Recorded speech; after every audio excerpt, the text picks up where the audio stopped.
اسهل طريقه لتحضير الاكل في فصل الصيف اللي احنا هنعمله دلوقتي. تجهزي كل حاجتك بره المطبخ على قد ما تقدري وتخشي على التسويه على طول.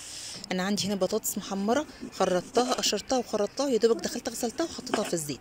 بطلع بقى تاني بره المطبخ تحت مروحتي كده.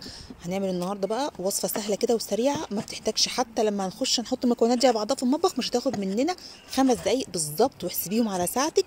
لو انا كدابه ما تتفرجيش عليا بعد كده، ولو انا صادقه والدنيا ظبطت معاكي احلى لايك بقى من اختي حبيبتي كده ان شاء الله، فولو ومتابعه.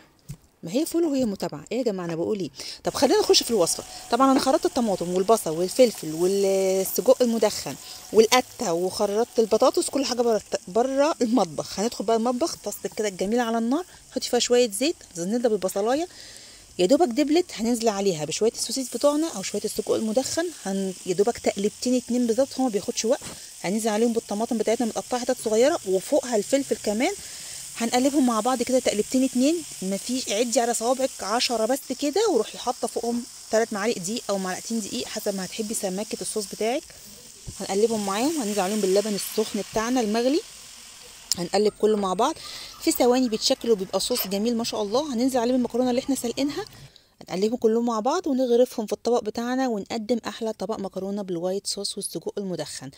الصوص بقى بتاعنا كده جميل جنب المكرونه دي عشان يظبطها. الطماطم متخرط عليها شويه بابريكا وشويه شطه وشويه دبس رمان او شويه صوصيه صوص وشويه اللهم صل وسلام كاتشب.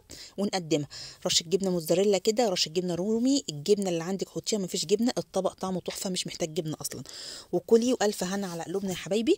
الجو الحر ده مش عايز غير ان احنا نعمل وصفات سهله وسريعه، ما توقفناش كتير في المطبخ. لسه اتفرجوا علينا، ما تنسوش تصلوا على النبي صلى الله عليه وسلم، تحطوا لايك وتشتركوا في القناه وتدعوا الزوز